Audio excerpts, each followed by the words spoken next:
So last night, Eric and I and our CFO Austin, CFO. we went to the halfway graduation dance last night. Um, Tickets were like $7. It was, I don't know, how would you explain it? Um, to say it was fun would be over exaggeration. To say it was packed would be a hyperbole. So no, it was okay. I mean, it wasn't. It was not. There was no one there. We were one of 5 people. One of 5 there. It was so funny because we were joking that we were gonna walk in there because last year there was the Newton Prom. Yep. And there was that was crazy. A couple hundred, not couple. I don't know how many people. No, a couple hundred. Couple hundred. That's a small room back. A couple hundred people in. Yeah. Anyway, so there were a couple hundred people for the last, I don't know, like BC dance thing for our class. Yep. Might as well go. So we got tickets at Rob Sham, $7. Not bad. And we're walking past Gasson, because you stopped by Eric's from first in Walsh, and there's like no noise. No. We hear nothing. Nothing. Yeah. Like the air conditioning vents on the outside of Gasson were louder than the party inside. Well, yeah, that's not ideal. Oh yeah. And we were nervous because we were hearing a little bit of like 2006 music walking by, like a tiny hint, the tiniest hint of 2006 music. Yep. And it was like Sean Kingston. I'm like, oh no. Oh no. This is middle school again. And we walked. So we walked down to my room. Oh yeah. There's more going on in my room than there was at the dance. Yeah. It was an organized event.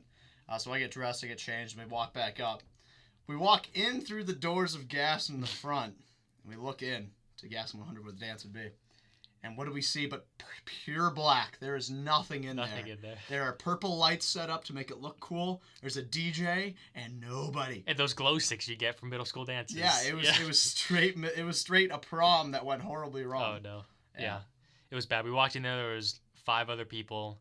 And it was so awkward too because I remember like in middle school for all those dances, I mean it's still in college too, but like it was like just separate groups that like were too afraid to like come together. Yeah. Unless one person came over like, hey, come and dance with us, which did happen. We did, yeah. One person, probably slightly inebriated, came over to us and they're like, well. Trying to dance? And try to dance, like, I guess. I was like, I'll try to dance to this 1979 hit. Yeah, honestly. It's hard. Yeah, it's really hard to dance to like songs we listened to in middle school again. Yeah, it's tough. Yeah. And then, we were going through the night, and I met the organizer of the event. Met her at the punch stand, basically. It's like, hey, come here often. Come here often. And basically she was like, yeah, this is not ideal. I said, well, I mean, you have 5 people. It's better than nothing. And she, by the end of the night, was like, yeah, I can't wait for this to end. So you can judge a party when the organizer wants it to end. It cost $2,000. $2,000? Which I don't know where that went. Jeez. Cheese tray, probably. That probably cost like 100. There was like 5. There was more people outside than in like the actual like dancing room. Oh yeah. Oh yeah. No, people were actually in. If anyone looks up Gasson Hall, Boston College, you'll see like the interior of the inside the lobby. And it's cool. There's like a Michelangelo statue. I mean, it's just gorgeous. Oh yeah. So people were out there. People weren't inside Gasson 100. Jeez. $2,000? $2,000. So with our high school, that was an issue. I know it was with you too, but like for all the dances, people would go there for 10 minutes, get your picture or whatever, and then everybody would leave and go to like some other vendor or something like that. So what they did my junior year, it's actually pretty dark, but like if you think about it, if you went, you would go and at 9 they shut the doors and you're locked in there. I mean, you can go to the bathroom. But there'd be like because they were just wasting money. Yeah. Because kids would go for 5 minutes, get pictures and leave. Exactly, it was just a waste of money. So I went to a boarding school and I was a day student, and they had a problem with like kids going off to off-campus parties, especially if you're a boarder, because they're still responsible for you. So what they would do is they would have, for like example, proms or homecomings. They would do the same thing. They'd lock the door until 2 a.m., 3 a.m. Because at that point, no one really wants to go off and do anything because no one likes to. I mean, you can't drink when you're tired. Like that makes no sense. Yeah. And so they would lock them in there until 2 a.m., 3 a.m. Lock us in there until 2 a.m., 3 a.m. Prom was even worse. They would bus us somewhere until like 3:30, 4 a.m., which is really late. But really, no one would go anywhere after that. They're like, haha, we got you. It's like, checkmate. Prom. Yeah. I remember I think I got food poisoned at prom. Because we went down to the city, we took a bus down there, and they would serve us food in like the Marriott or whatever. We was in the Marriott, and we were like in the dancing ball room, and they served us chicken. And like I ate the chicken, I felt fine, but then the rest of the night I was like in the back corner, like like half dead, like my face was green basically. I was like, this is awesome. Oh jeez, that's horrible. When was this prom? Prom senior year. Oh, that's not a great way to go out. Yeah, it was all right. Yeah. Jeez. No, yeah, we so our went to a boarding school. They always they're pretty wealthy. So we had salmon. We had salmon. We had oysters. We had mussels. We had the full array of seafood and stuff. And it was perfect. We went to a country club, Lake Forest Country Club. Oh, very fancy. In Hudson, Ohio. Yeah, no, honestly, we did. Oh, they had champagne glasses without champagne. They had That's grape juice. Yeah. Which kind of was a bummer. Yeah. But no, they Lake Forest Country Club was a nice venue. We it looks like, I don't know. Lake Forest. Yeah, it looks like I don't know, like a Tudor house. Really, really old looking. Was there a golf course there? Like you were on the golf course? Yeah, it was on the golf course. My dad used to work at that country club back in the 80s. Oh, yeah. And so it's always been a nice, kind of renowned as the nicest country club in the area. And so, we went there. Really fun. And then afterwards, so I went my sophomore year, junior, and senior year. My sophomore year, we went to a place called Ricky Rollers, which was basically a go-kart, which think about go-karts. Oh, yeah, I know those places. Go-karts, mini golf, and, oh God, what else was there? Like tennis. It was arcade and stuff? Kind of, but no arcade games. Bowling? No bowling. Okay, because we had a place like that. It was weird. It was a weird place. We went there. Now imagine girls in dresses riding go-karts. You got smut getting on your dresses. Oh, no. You're cramming down into a little go-kart, trying to go as fast as possible. All the guys are trying to be hyper masculine. I'm gonna beat this guy. One kid almost tried to crash the thing, which this cost $5,000. That was sophomore year. Junior year we went to, where did we go? Junior year. Oh, we went to a place called Fun and Stuff, which was a true arcade. So laser tag, arcade games, mini golf. Again, mind you, it was at 3 a.m. that we were here, so no one really wanted to do anything. And then senior year, where did we go? I forget where we went senior year. I'll think about it. Why do I feel like it was some weird... It wasn't... The aquarium... So my freshman year of high school, the seniors went to the aquarium. The Cleveland Aquarium, which for the dance for the after party. After party. Okay. It was the best because the aquarium is massive. It's a lot of stuff to do. They bought out the entire aquarium for the senior class. It was so sweet. That's awesome. And it just went downhill after that. Where did we go senior year? I forget. What did you guys do? Just dance and that's it? Senior year we had prom, but then we also had a boat party, which is actually kind of sick. So they basically rented a boat in Chicago. Really sick. And basically beforehand you would go to a place like you were saying. Yeah. I forget the name of it, but it had arcade, karaoke, and then have you ever played whirly ball? Yeah. Whirly pool or whirly ball? Yeah. Yeah, there's whirly ball there. It's like lacrosse on go-karts, basically. That's fun. And then so we had that, and then we'd go down to the boat, or into Chicago for the boat party. Chicago. And you'd go out there for 3 hours and but the thing with Chicago is at that time it's 30 degrees out, freezing out, so everybody was inside, but it was a lot of fun. Yeah. That's solid. Yeah, I don't know. I mean, it was a good way to socialize, in my opinion, but I feel like I had more fun with off-campus parties with my grade than I did actual dances organized. I think everyone has the same feeling. It's just the administration or the tops try to do something entertaining and exciting. It just flops. Why is there a stigma against it? Everybody looks at it, it's a weird because I think we view it as 40-year-olds and 50-year-olds organizing our fun. True.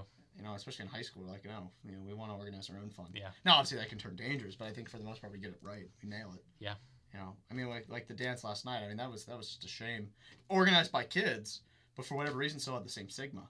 And maybe it was because it reminded people too much of high school dances. Maybe. And they're okay, we're in college now. It's too cringy. I don't know. Wait, so what group organized that? It wasn't CAB? No, it was Student Council, UGBC. Oh, okay. So UGBC. That's why there's the head of our class, Samantha Sherwood. The secretary was the girl we were talking to, and she was the one that organized it. Okay. And then the VP was also there as well for our class. And at BC, we hold elections every semester for people to run. So our student body president and vice president run on semester terms, not whole year terms. Oh, I didn't know that. Yeah, so it's every semester we vote. I mean, look how many times they say vote for your elector or stuff like that, all those emails. It's every semester. So they switch off. I don't know if you can run again. I just thought about this. Maybe they put term limits on one semester. Must. They have. I mean, because one person could easily dominate that. There's one kid I have in my mind that could easily. He ran our freshman year. He easily could dominate. Yeah. But he never ran again. So, and there's a kid who was student body president last semester. No, 2 semesters ago. That our freshman spring that could have easily kept going because he was a really good, solid guy. But yeah, they must put term limits on that. They must. They actually. I just thought about that. If there's term limits with semester long, you can't get anything. So I think she's the youngest in the entire. She has to be the youngest in the entire town because what it was it was an old art bordello in the '60s. All these artists kind of moved and wanted to create this town that was like centered around art. So they created Peninsula, Ohio. Yeah. And so they came in the '60s and stuff like that. Today, not so much. I mean, those people kind of died out. You know, they're gone. It was the '60s. But there still was kind of a vibrant art community there, a vibrant kind of art sphere. And so that being said, I don't think there's a lot of young people because a lot of those older people had kids, and those kids now are older, which 50s, 60s. No, it's an older town. Yeah. I think me and that girl in front of me, I think we're the only two. Yeah. Yeah, we have to be. Yeah. I think those older communities are so they're so funny. Like over spring break, my dad and I went to my grandpa's new place in South Carolina, and that's like a 55 and over community. But I was telling you, it's like run like a college campus because they don't want you to leave because they can't really drive. It's so funny because like my grandma's like showing me around. She's like, here's like she did say student center, but like it basically was a student center. She's like, here's academic advising. It's like, grandma, what? It's like Tuesday night. It's like they're learning about like taxes and how to do your taxes. Jeez, bingo night probably. There's right? there's a movie theater. Wow. Snow White and color. See Charlie Chaplin. Oh my god. There's like 3 golf courses. Yeah. 3 golf courses. My dad was joking. He's like, oh my god, like, cause when you're older, you can't drive that well. We're asking like, how many accidents are in this neighborhood? It's like Barbara's backing up without looking. It's like you got a camera, 2 windows. Watch out. You're like, I'm going. You go until you feel the metal crunch, basically. Oh jeez. Yeah, no, there's some of the senior like centers, not senior centers, but senior communities. Yeah, are like funny. So like not cringy, but like it's like movie theaters, bowling alleys, pickleball, and like oh my god, 27 golf courses. Jeez, we went into the gym and it's so funny because like they're all running on treadmills, but they're like in jeans and like up and down. Oh, they're in those baggy sweatpants from like the '90s, like DJ Cool Smooth. Oh, geez, like they're not looking hot anymore. Oh no. My grandpa's like roasting the other guys because like when they do exercises, they're not really doing the exercise. Like on the leg curls, like they only bring it up like an 18th of the way up. It's like, you're not doing anything there, Jim. Like pull it up all the way. Your grandpa's the bully on the senior center. Yeah, that's funny. Oh, yeah, no, they those senior centers are quite interesting because like they build a community, I guess, but through like very cliche old people stuff. Yeah. Like, hey, let's go play pickleball, and after that we'll go see bingo. Yeah. What? It's like, can't we do something more exciting? Oh, like, jeez.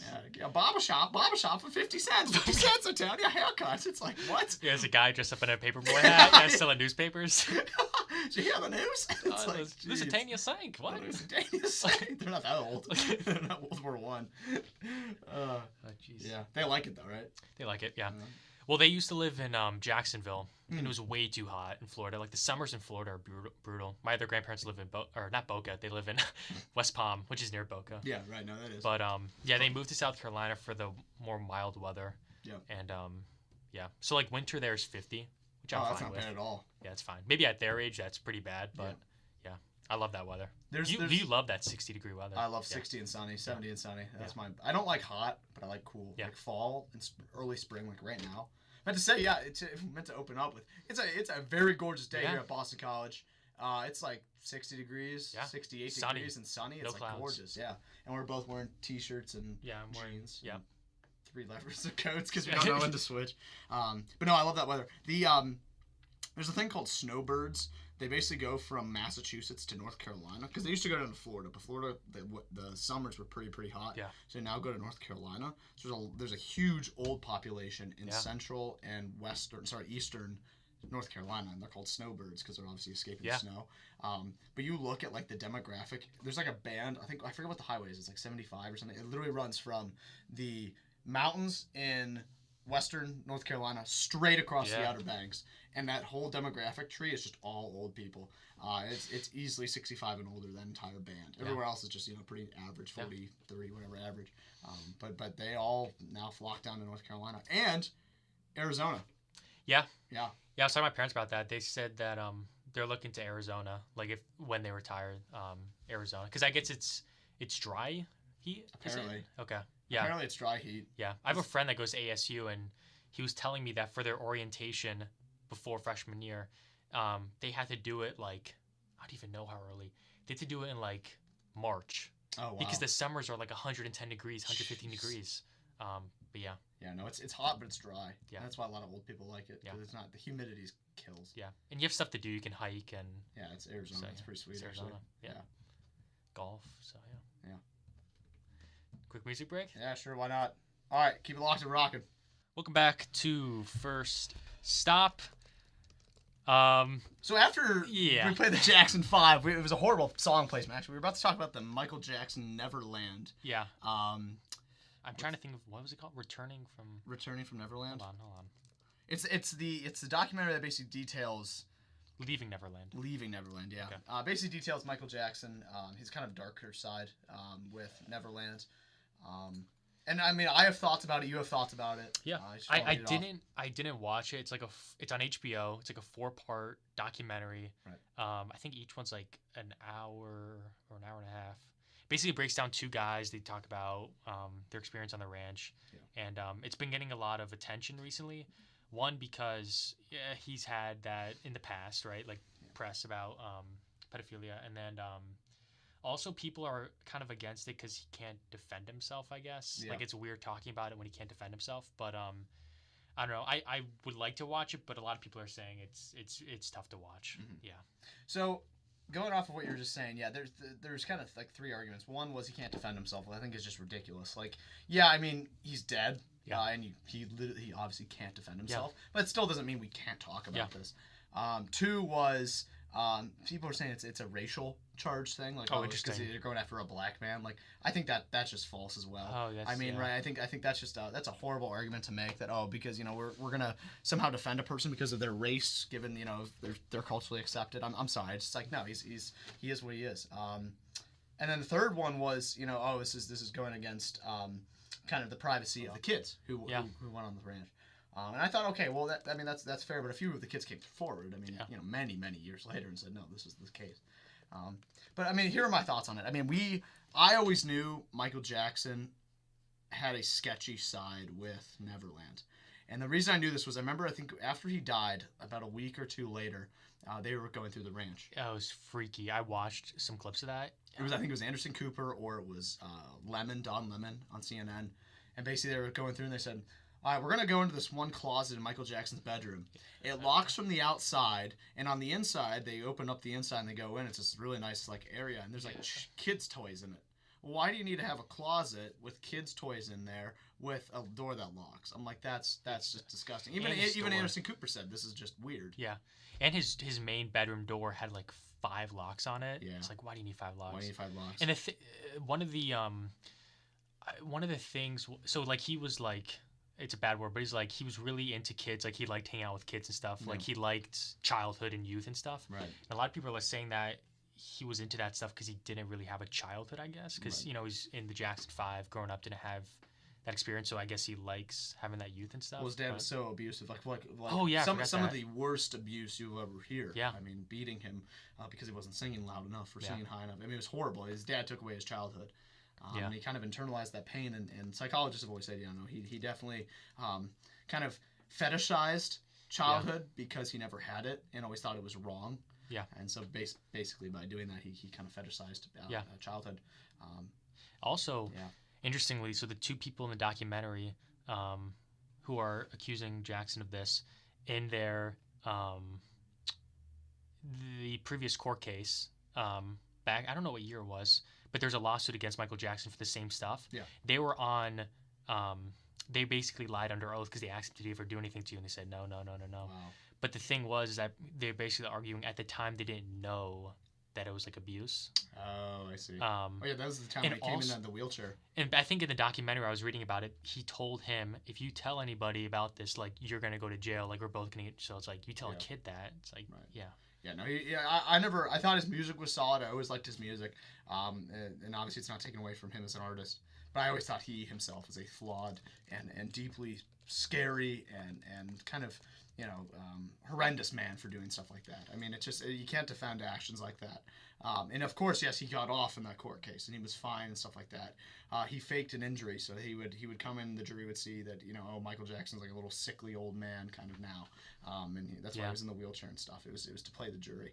I don't like that. I mean, now, Barbra Streisand at the time, I think in the 90s or early 2000s, she got a lot of flack for saying what I'm about to basically what she said, just blame the parents for dropping off their kids. Yeah. Why would you, as a parent with a 5-year-old, 6-year-old, say, oh, Michael Jackson has a ranch? Oh, I'm going to let my kids stay over there. Like, how about you let them play on the park that he has?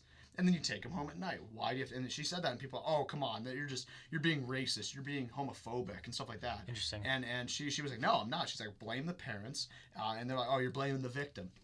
Well, I mean, if I was a parent, I had a 5-year-old, 6-year-old, I'm not going to let them stay over a night at Michael Jackson's place. I mean, even if he's a solid guy, it just seems weird, right? I'd like to, that young of age, not letting them stay over. Yeah. And so she's like, blame the parents. They're as equally to blame as is the perpetrator. And obviously she caught a lot of flack for that because you're blaming the victim. But I mean, I don't know. I mean, it's if it looks sketchy, it is sketchy, right? Yeah. That's kind of the gut rule there. Yeah. Yeah. Yeah. I don't know. I mean, I think childhood abuse and trauma will perpetuate itself into deeper horrible things later on in life, and I think that's a problem people have to address to prevent stuff like this going forward.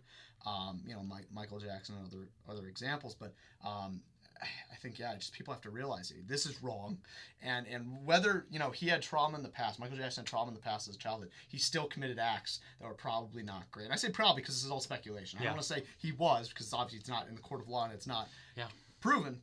But I think there's a lot of evidence pointing to I think he was guilty of sexually assaulting these people. Yeah, I was going down the rabbit hole when I was just searching about this and just watching clips of Michael Jackson and stuff. I didn't realize, because we didn't live during that time period, how big of a star he was. Massive. He because he couldn't go out in public because he'd just get mobbed. He would rent out actors just to live. That's crazy. Yeah. Yeah, no, he was kind of the birth, I've heard from my parents. He was kind of the birth of the paparazzi mob. This was at the time when print newspapers and print journalism really wanted to pursue the next hot story. Yeah. It was also the advent of the 24-hour news cycle, and so they needed to make news, they needed to make stories to make money. So what do? You employ a massive mob paparazzi to just swarm these people, create controversy in the form of you verbally assault the star, then they punch you. Well, now you have a news story for the next week that Alec Baldwin or Michael Jackson or whoever punched you, right? That's why Alec Baldwin always gets a bad rap, is because he punched a journalist. Well, probably because they were assaulting him, trying to get him to be provoked, and then they would run a story. So no, he was huge. He was massive. He was huge. Massive. I mean, his music was amazing. How many hits did he have? I don't even. All of his albums are just hits. Well, that's the thing too that's scary with Hollywood and celebrities and even politicians too, is you can get away with doing that stuff because you just I don't know. Well, actually, not really. With the Me Too movement now, they're going there is movement against it, but I don't know, think of Clinton, for example, and the whole email scandal and stuff. Right. Nothing happened because nothing. Yeah. Nothing happened. I mean, because they wield so much power. And this is why Weinstein all got away with it. It's well, if you want to have a career, then you have to do X, Y, and Z, and it was obviously sexual assault. But because they're employing people who are nobodies, right? And they have no clout, and that clout perpetuates them to now do stuff. So it's the same way. It's they could get away with it at the time. Now it's coming to surface what they did, but at the time they could get away with it because no one's gonna speak out against Michael Jackson. No one's gonna speak out against the Catholic Church, for example, right? I mean, that's true. It's so they have such clout that they can't really go against it. It's dark. Yeah. So. Crazy. Yeah, I mean, what else should we talk? I mean, that was pretty heavy segment. We could talk about the Mueller investigation. Yeah, talk about that. Let's do that. So. After a quick music break, we'll be back with the Mueller investigation, reports, insights, next steps, and we'll take from there. There you go. All right, welcome back. So we are going to break down real quick the Mueller Report and kind of what it's found. Yeah. So Mueller obviously has launched this investigation on President Trump and his campaign for the last 2 years, starting in December, December of 2016, of alleged Russian collusion in the election campaign and to help him get elected. So what the alleged collusion was the Trump campaign through either Paul Manafort, Steve Bannon, one of his political campaign advisors, maybe even his son, Don Jr., met with Russian leaders, Russian agents to say, hey, could you hack into the Clinton servers, the DNC servers, get dirt on Hillary Clinton, get dirt on the Obama administration, get dirt on the DNC itself, so to help us in the campaign. Yeah. Could you also influence social media by means of Twitter, Facebook, launching these bot attacks, and on Twitter with 40,000 bots, liking a message of Donald Trump gets trending. It's called trending farms. Mm-hmm. Basically, you create all these accounts, you like one thing, then Donald Trump gets trending, or a right-wing account gets trending, etc. Did the Trump campaign collude with those organizations, or were they independent? If they were independent, then obviously that's a problem with national security. But if they did collude, that breaks all these ethical violations as well as international legal regulations as well. Mueller submitted his report Friday of last week, a week ago, and found no collusion whatsoever. So this whole 2-year kind of hunt, I won't say witch hunt because that sounds politically biased, but this whole hunt for the last 2 years has been nullified. Yeah. So Trump is in the clear. There is no collusion. Yep. This is a big thing for the Trump campaign, big thing for Republicans who backed Trump. Yeah. Because you have people like Jeff Flake, Mitt Romney, Marco Rubio, Rob Portman from Ohio that basically said, oh, he is guilty. They were trying to hang on and be the ones that say, well, once he goes down, we're going to be the ones that take up the reins of the Republican Party and return the party to its tradition, not the traditionalist, but its moderate core, not the populist core. They look like they have egg in their face right now. So did the Democrats. Democrats thought this would be their great Waterloo. Or sorry, not their Waterloo. They thought this would be their great victory. What it's turned into, just like the Kavanaugh hearings, is it's turned into their Waterloo. Basically, they set out saying, we are going to win this. This is an undeniable victory. And they end up losing horribly. Actually, I mean, this was something they've ran, and I at least I won't espouse that I buy into the whole Democratic media with CNN and MSNBC, but certainly those two media outlets have been espousing this whole time that the Trump campaign has colluded, and people have bought into that. People are like, oh no, when there's smoke, there's fire. If you say it enough times, it becomes true. Those are exactly what we've seen. Yeah. And now they both the more liberal media, left-wing media, as well as the Democratic Party, look horrible. Because they now have said for the longest time, American people, we know there is collusion. There has to be collusion. There's no way he could have beaten Hillary Clinton. He is such a horrible candidate, etc. Well, no, there's no collusion. Yeah. That's a great thing, too. Like, for the past 3 years, I've noticed that, too, with late-night talk show hosts. Their monologues always Trump, making fun of Trump. Yep. Media outlets, like you said, right. And that's basically because it's on the premise of he's not really like the president. It was illegitimate, right. And now he gained his legitimacy. Right. He has now so much political clout and political capital because this was the only thing holding him back. Everyone was weary of 2020 because of the Russia investigation. Like, well, I mean, even members of my own family who are on the Trump train. Do you like supply side tax cuts? Do you like deregulation? Do you like free market healthcare with no personal incentive and stuff like that? Attacking the policies as opposed to the person. Yeah. Now, I was speaking to someone who at BC who was a Trump person, and he was saying, oh, well, I think he said, yeah, I believe there probably was something, and he said it was probably Paul Manafort, and I would agree with that. I think that Paul Manafort, we've always known Paul Manafort ever since 1990s, that he was a sketchy guy. He funneled money to certain campaigns. He did really sketchy stuff.